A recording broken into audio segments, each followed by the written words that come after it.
So you make the responsible decision to leave. From now on, your independent life begins. You claim your own territory and start hunting for berries. And that wild boar over there, he was lying there before you arrived. But honestly, you don't mind having him for lunch either. Even though you're technically a predator, 85% of your diet is plant-based. Only occasionally do you hunt, mostly birds, their eggs, or insects you happen to come across. Your nose is especially good at finding insects. As for large prey, it's usually carrion that you discover and don't mind eating, because wasting food would be a shame. You're peacefully eating boar meat out of purely good intentions, when suddenly, in an instant, you launch yourself into a tree. You tremble in panic, climbing desperately toward the top. Anything, as long as he can't reach you. The most dangerous creature in this forest, the tiger. You are born with an instinctive fear of them. The moment you smell one nearby, or even catch the scent of its tracks, you immediately climb a tree. This beast seriously considers you part of its menu. And your tree climbing ability is the only reason you are still alive. Good news, you are safe. Bad news, beneath you stands a true professional predator, and you just tried to steal his prey.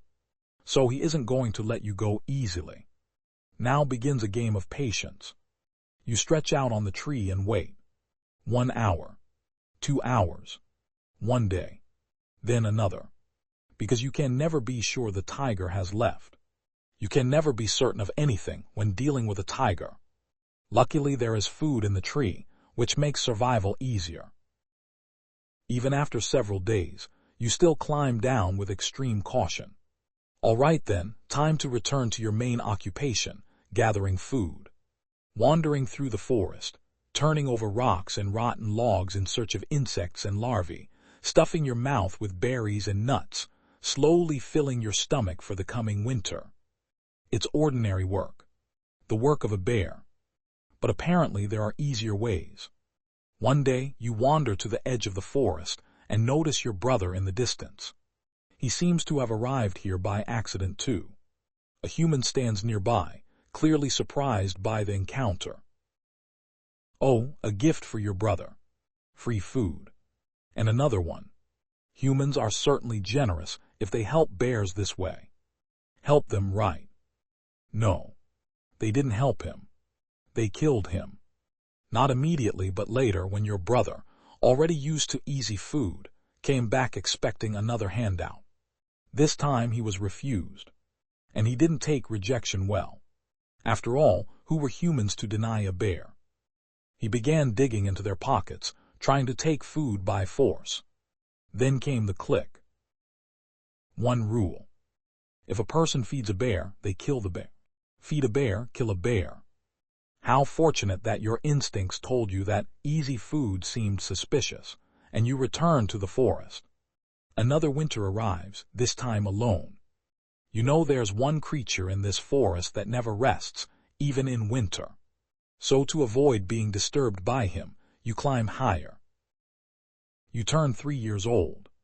Time to find a mate. You approach a marking tree where all the animals in the forest exchange contact information. Here's a wild boar, 2 years old, healthy in his prime. A deer visited yesterday, looking for a young female. Reading other people's messages is impolite. You rub your back against the tree, leaving your scent on this forest bulletin board. At the same time, you memorize a few scents yourself. There she is. Your chance.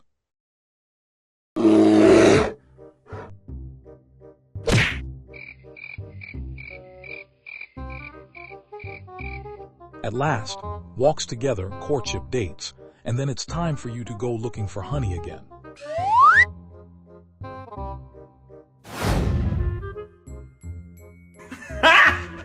Got him!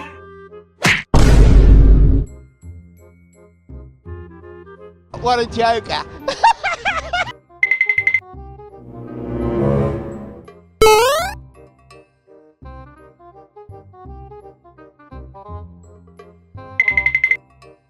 Oh, hell no!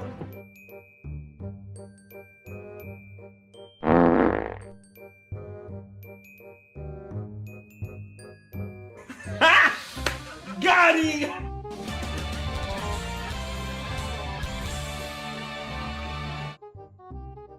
You turn 15 years old. Something feels different. Well, time to relocate alongside the boars and tigers. Your territory has shrunk, which means the number of animals will shrink too. But that's not your only problem. As usual, you wander through the forest searching for food when suddenly you encounter him. A poacher. The struggle for life, for food, for the first acorns in the trees, survival against tigers and harsh winters, battles with rival males for the attention of females. The simple life of a Himalayan bear ends here because of someone's desire to make money.